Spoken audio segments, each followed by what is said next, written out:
Friends, welcome to medical physiology lectures.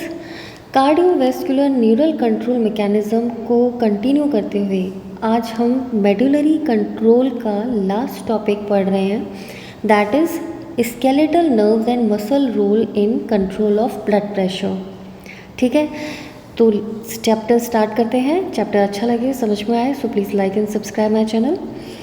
देखिए क्या होता है, ड्यू टू बैरोरिसेप्टर रिफ्लेक्स, या तो बैरोरिसेप्टर रिफ्लेक्स मैकेनिज्म या कीमोरिसेप्टर रिफ्लेक्स, दोनों की किसी भी वजह से जब वीएमसी स्टिमुलेट होता है, ये दोनों रिफ्लेक्स मैकेनिज्म हम अपने पहले के चैप्टर्स में पढ़ा चुके हैं, आप वहाँ से देख लीजिएगा। सो वेजोमोटर सेंटर जो कि मेडुला में प्रेजेंट होता है, जब ये स्टिमुलेट हो जाता है, also cause stimulation of reticular formation of brain stem and send simultaneous impulses through skeletal nerves।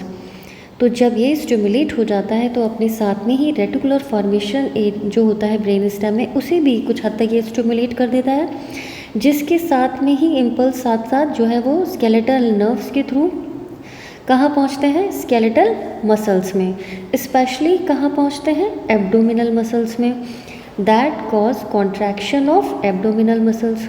तो जब वीएमसी स्टिमुलेट होगा और नर्व्स के थ्रू जो है इम्पल्स जो है वो एब्डोमिनल मसल्स में पहुंचेगा, तो रिस्पॉन्स क्या होगा, कॉन्ट्रैक्शन ऑफ एब्डोमिनल मसल्स। अब जब एब्डोमिनल मसल्स कॉन्ट्रैक्ट होंगी तो क्या होगा, कंप्रेस एब्डोमिनल वेनस रिजर्वायर। तो एब्डोमेन में जो वेनस रिजर्वायर है, यानी वेन्स में जो ब्लड रिजर्व है, जब वो वेसल्स कंप्रेस होंगी तो वो रिजर्व जो ब्लड है वो सर्कुलेटरी सिस्टम में आ जाएगा, जिससे कि वीनस रिटर्न इंक्रीज हो जाएगा, हार्ट को कार्डियक आउटपुट बढ़ जाएगा, और फाइनली इस रिफ्लेक्स मैकेनिज्म को बोलते हैं एब्डोमिनल कंप्रेशन रिफ्लेक्स। अब कई बार इस पे आगे शॉर्ट नोट पूछा जाता है, तो ये स्ट्रैटेजी मालूम होनी चाहिए कि स्केलेटल मसल्स का भी अपना बहुत इंपॉर्टेंट रोल है, ख़ासतौर पे एब्डोमिनल स्केलेटल मसल्स में, कि ये जो एब्डोमिनल पार्ट की जो मसल्स होती हैं, जिनके पास वेनस रिजर्वायर में जो भी ब्लड होता है, तो जब रेटिकुलर फॉर्मेशन एरिया के साथ साथ वीएमसी स्टिमुलेट हो जाता है, तो यहाँ से जो इम्पल्स है वो वीनस रिजर्वायर से ब्लड को निकाल के सर्कुलेटरी सिस्टम में डाल देते हैं, जिससे वीनस रिटर्न इंक्रीज़ हो जाता है, जिसकी वजह से कार्डियक आउटपुट इंक्रीज़ हो जाता है, और इसे हम बोलते हैं एब्डोमिनल कंप्रेशन रिफ्लेक्स। इसमें स्केलेट, ये तो एक नॉर्मल तरीका है कि भाई इस तरीके से अगर किसी भी वजह से, कोई भी रिफ्लेक्स मैकेनिज्म की वजह से जब वीएमसी स्टिमुलेट हो जाए।